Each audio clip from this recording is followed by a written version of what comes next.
Excelentíssimo senhor presidente do Tribunal Regional Federal da 5ª Região, desembargador federal Rogério de Menezes Fialho Moreira, em nome de quem cumprimento todos os membros da mesa e demais autoridades presentes. Cumprimento igualmente os familiares, amigos e todos os servidores da casa. Saúdo os colegas, novos juízes federais substitutos, senhoras e senhores. Um sonho presente, um dia sonhei. Assim já escreveu o poeta pernambucano Manoel Bandeira.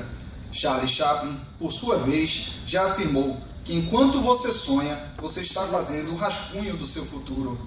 Este momento tão especial em que tomamos posse como juízes federais, em que sonho e realidade se confundem, um dia já foi sonhado e assim rascunhado em nossas mentes e em nossos corações. Também já foi dito que não há nada como sonho para criar o futuro. Utopia hoje, carne e osso amanhã. E que lutam melhor aqueles que têm sonhos belos, porque tivemos um sonho assim tão belo, muito lutamos e aqui estamos concretizando. No entanto, tudo isso só fará algum sentido se lembrarmos que este é um ponto de partida e não um ponto de chegada. Mais do que pela aprovação no difícil concurso, somente seremos realmente merecedores da realização desse sonho se buscarmos incansavelmente concretizar as promessas da Constituição, e com elas os legítimos sonhos, não raramente sufocados e silenciados, de quem muitas vezes não sabe ter sequer o direito de sonhar. A partir de hoje, nossas histórias se entrelaçarão com incontáveis histórias de angústia e de esperança daqueles que se socorrem no judiciário. Nossos julgamentos alterarão o curso de trajetórias de vida, para o bem ou para o mal, a depender de como exerceremos os nossos cargos. Poderemos dar voz a quem a cruel realidade impôs resignado silêncio, empoderar os vulneráveis, efetivar direitos fundamentais. Ou, por outro lado, sufocar ainda mais um oprimido, chancelar violências aos seus direitos. Tudo a depender de quem escolheremos ser deste momento em diante. Temos a honra de ingressar no nordestino Tribunal Regional Federal da 5ª Região, que abrange o Pernambuco de Paulo Gilberto Freire, a Alagoas de Graciliano Ramos e de Ponte de Miranda, a Paraíba de Ariano Suassuna e de Celso Furtado, o Sergipe de Tobias Barreto e de Ares Brito, o Rio Grande do Norte de Nízia Floresta de Câmara Cascudo e o Ceará de Raquel de Queiroz e de Patativa do Assaré. Contagiemos-nos com a humildade, humanidade, dedicação, coragem e resiliência do povo do sertão do Nordeste e façamos a nossa parte, para que não haja vidas secas e justiça, e para que o sertão possa sim virar mar, ao menos um mar de direitos concretizados. Segundo Brian Stevenson, o oposto de pobreza não é riqueza, o oposto de pobreza é justiça. O trabalho diário deste grupo de novos juízes federais jamais poderá nutrir esta afirmação de qualquer mínima verdade, que haja justiça para todos os cidadãos, ricos ou pobres, que o verde dos cordões de nossas togas, como o verde da plantação de Luiz Gonzaga, possa ser esperança para os muitos severinos de que fala João Cabral de Melo Neto. Ingressamos no judiciário em tempos estranhos, sombrios, quando o povo clama por combate à corrupção e, como resposta, seus supostos representantes no Congresso Nacional atacam sistematicamente os juízes, criminalizando-os justamente por combater a corrupção. Réus legislando em causa própria, com a finalidade de eliminar a independência judicial e atemorizar magistrados que julgam corruptos, institucionalizando a indecência numa espécie de ditadura da criminalidade de colarinho branco. Magistratura sem independência é sertão sem chuva. Não há como florescerem os direitos, não há como ganharem vida as normas constitucionais. O momento em que os juízes perderem a sua independência funcional e passarem a temer contrariar interesses corruptos poderosos, este exato instante será o horário de falecimento que constará da certidão de óbito da democracia brasileira. Independência ou morte dos direitos dos cidadãos da Constituição do Estado Democrático. Tenhamos coragem inabalável e não nos deixemos intimidar. Bravura, sim. Arrogância, jamais. Tomar posse como juiz não é tornar-se um ser superior, coberto de honrarias e distinções. Ao contrário, implica igualização, tornar-se ainda mais igual aos demais. Impõe compreender a natureza do ser humano, pois a sua conduta é a matéria-prima e o fim último do direito. A cada vez que lermos ou escutarmos a palavra excelência, recordemos a necessidade de prestar todos os dias, sem exceção, um excelentíssimo serviço. Vistamos as nossas togas não como mantos de nobreza, mas como armaduras contra a vaidade, que não nos deixem esquecer da seriedade da nossa missão de servir a sociedade e não de sermos por ela servidos. Mantenhamos-nos sempre homens e mulheres simples.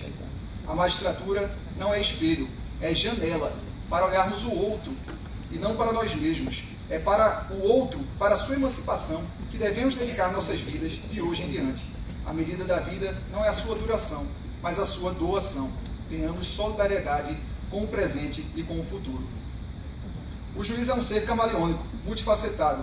Constantemente precisará ser uma fortaleza inexorável, que não estremece diante de interesses poderosos.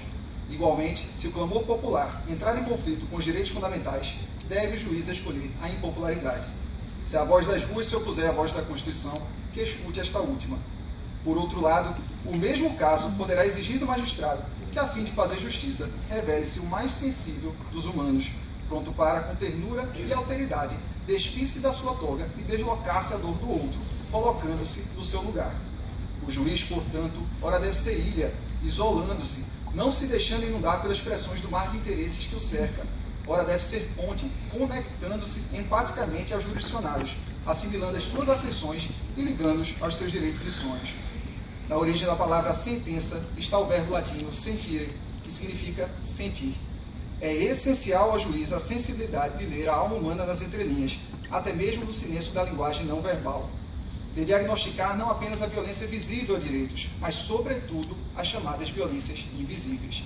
O juiz extraordinário percebe além do ordinário. Vivemos em uma sociedade pluriétnica e multicultural, e essa diversidade é, em si mesma, uma riqueza a ser preservada. Valiosa lição de Boaventura de Souza Santos. Temos o direito a ser iguais quando a nossa diferença nos inferioriza, e temos o direito a ser diferentes quando a nossa igualdade nos descaracteriza. O conceito moderno de democracia não se confunde com o mero governo da maioria. Sem respeito aos direitos das minorias, o que há é ditadura da maioria. O país passa por um momento sociopolítico em que a atenção popular é atraída pela atividade dos juízes, que tem nome e rosto aos olhos da população. Nesse contexto, cresce o dever de descrição dos juízes. Quanto mais os holofotes midiáticos os celebrizarem e espetacularizarem, mais discretos esses deverão tornar-se. O bom magistrado posiciona-se na sombra para que os direitos das partes possam receber toda a luz. Não há dúvida de que o magistrado deva ser agente de aperfeiçoamento da democracia, mas sob pena de usurpá-la, há de se autoconter aos limites impostos pela separação de poderes e pela segurança jurídica. Afinal, o juiz deve evitar o desgoverno, sem, contudo, governar. A epistemologia atual reconhece, à luz de teorias como a da relatividade de Einstein, da incerteza de Heisenberg e dos teoremas de Gödel, que até mesmo as ciências denominadas exatas são incapazes de oferecer certeza absoluta quanto ao conhecimento que produzem. Limitam-se a um juízo de probabilidade. Abandona-se a crença em uma racionalidade perfeita, infalível, e opta-se por um saber que se sabe limitado. Para Einstein, quem se compromete a definir-se como juiz da verdade e do conhecimento é afundado pela gargalhada dos deuses. Eis o gigantesco desafio do magistrado, buscar certezas na era das incertezas. O juiz deve estar alerta para a falibilidade de todo o conhecimento, como produto humano que é, e por isso mesmo nunca pode deixar de questionar as suas premissas. Não sem motivo, Paulo Freire advertiu que uma das condições necessárias a pensar certo é não estarmos demasiado certos de nossas certezas. Jamais sucumbamos à soberba de acreditar que nos tornamos o juiz Hércules de Dworkin. Juízes não são deuses, são humanos. Ainda bem, pois é sabendo dos falíveis que menos falharemos. O juiz deve ser sereno e evadir-se das paixões típicas das multidões, pois estas levam à miopia da razão, e apesar da justiça ser cega, o magistrado deve enxergar os direitos e enxergá-los muito bem. Gadamer me ensinou, com seu círculo hermenêutico, que a neutralidade absoluta é utopia. Toda interpretação carrega algo das experiências e da visão de mundo do intérprete. Consciente disso, o magistrado deve se autoconhecer, reconhecer os seus valores, para, monitorando-os, não julgar de modo a agradar as suas preferências como se razões constitucionais fossem. Deve, portanto, não só julgar os outros, mas, igualmente, a si mesmo. A esfera política não pode contaminar a esfera jurídica. É verdade que todo juiz deve julgar conforme a sua consciência, mas não é possível ignorar a insegurança que representaria cada diferente julgador carregar embaixo do braço o próprio ordenamento jurídico. O magistrado nunca é obra pronta e acabada, é eterno aprendiz. Deve nutrir-se de conhecimento para, só assim, poder nutrir as partes de direitos efetivos. O princípio do iura nocte curia, segundo o qual se presume que o juiz conhece o direito, não deve ser compreendido como prova irrefutável da sua onisciência, mas como dever de procurar conhecer cada vez mais. Inspiremos-nos na curiosidade das crianças. A sociedade líquida, complexa e dinâmica, impõe ao magistrado moderno que não seja apenas jurista, mas criativo gestor, líder, inspirador e detentor de conhecimentos interdisciplinares, que o capacitem a compreender os poliédricos ângulos de um caso concreto.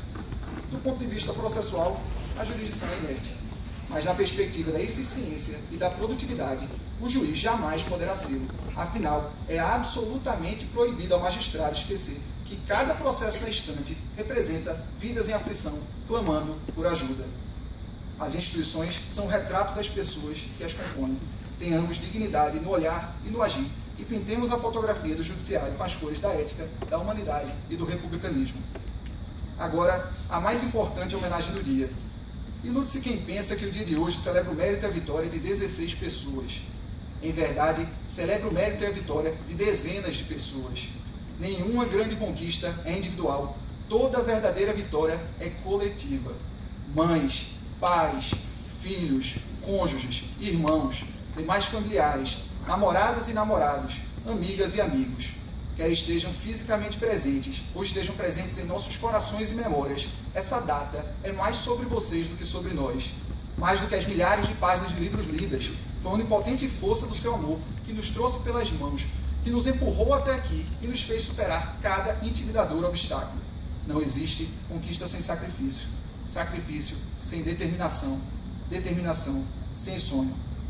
Foi juntos que sonhamos com este momento, e por vezes seus sonhos foram adiados pelos nossos.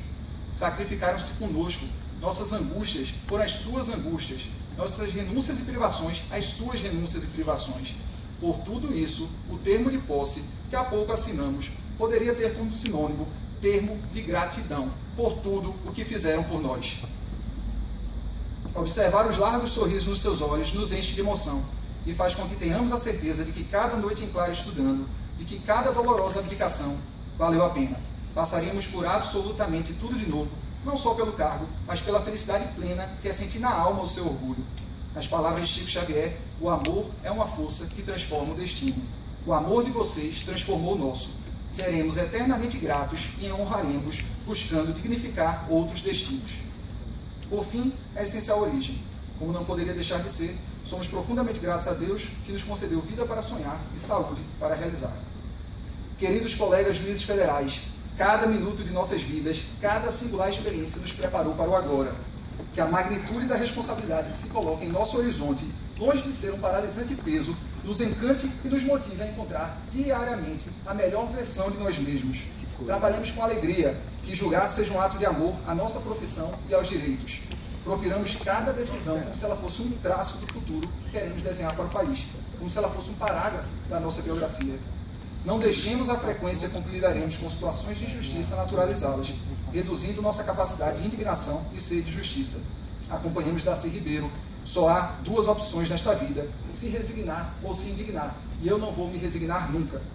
Busquemos garantir o direito de todos e a igualdade de oportunidades, com o ideal de que Casa Grande e Senzala deixe de ser uma metáfora aplicável à sociedade brasileira. Façamos do trabalho a nossa obra-prima. Obra vem do grego poiesis, de que deriva o termo poesia. Portanto, exerçamos nosso cargo de modo a levar um pouco de poesia à vida dos injustiçados. Dediquemos-nos para que nossas decisões possam converter esperança em emancipação, drama em alívio, lágrimas em sorrisos. Que possamos ser artífices da ordem e do progresso que nossa bandeira flambula em busca. De acordo com Erasmo de Roterdã, a felicidade é alcançada quando a pessoa está pronta para ser o que ela é. Que dia feliz! Estamos prontos, conscientes do nosso papel.